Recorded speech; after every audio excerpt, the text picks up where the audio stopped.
Le 8 novembre 2013, le typhon Haiyan, un des plus violents jamais enregistrés sur Terre, frappe l'archipel des Philippines. Le vent et les vagues, semblables à celles d'un tsunami, font plus de 6000 morts et disparus, et laissent de nombreuses personnes sans abri, notamment sur les îles de Leyte et Samar. La catastrophe désorganise complètement la vie quotidienne, les transports et l'alimentation en eau potable.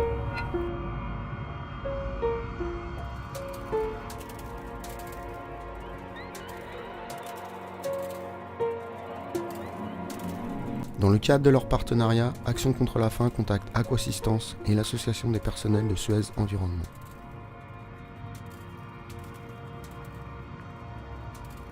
Il s'agit d'intervenir en urgence pour alimenter en eau la population, notamment dans la région de Tacloban, particulièrement sinistrée. Aquassistance contacte les membres d'intervention d'urgence.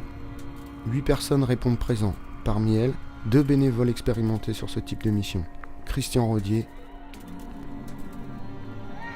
et Pierre Noguera.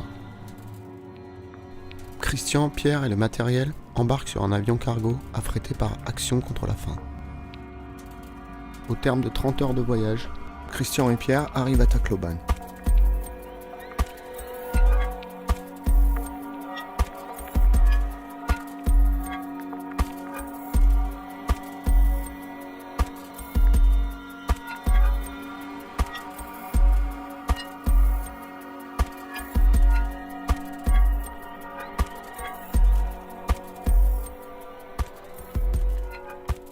Aquassistance fournit 3 unités mobiles capables de produire chacune 5000 litres d'eau potable par heure sans utiliser d'électricité. Action contre la faim assure la coordination des opérations et l'organisation matérielle. L'équipe installe la première unité de traitement à 10 km nord de Tacloban, sur le site d'une station de pompage. Le village met du personnel à disposition pour tronçonner les arbres tombés et dégager l'accès. Le pompage se fait à partir d'une eau souterraine de bonne qualité, qu'il faut simplement chlorer. 2 réservoirs métalliques existants assurent le stockage de l'eau. La distribution par rampe se fait jour et nuit.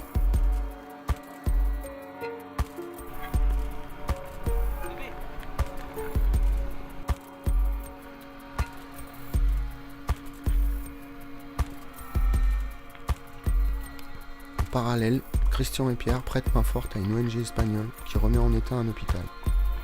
Ils installent un doseur proportionnel de chlore à l'entrée du réservoir de l'établissement.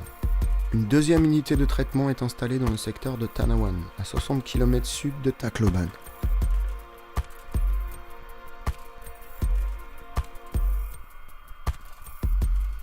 Ici, tout est détruit.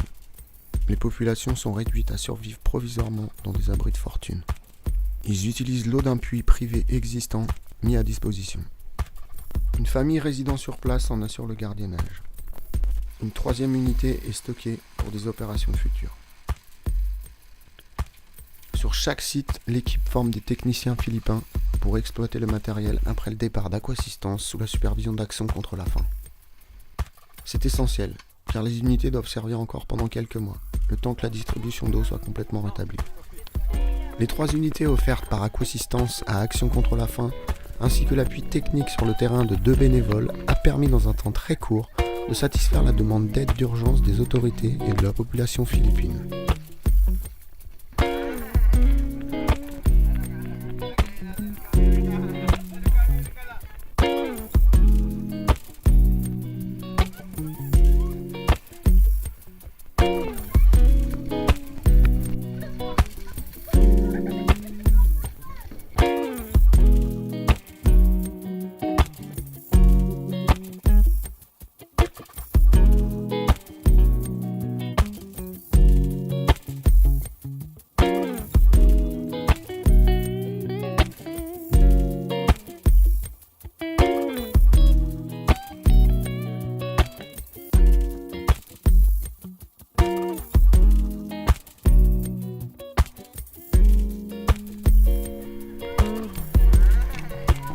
Bye-bye.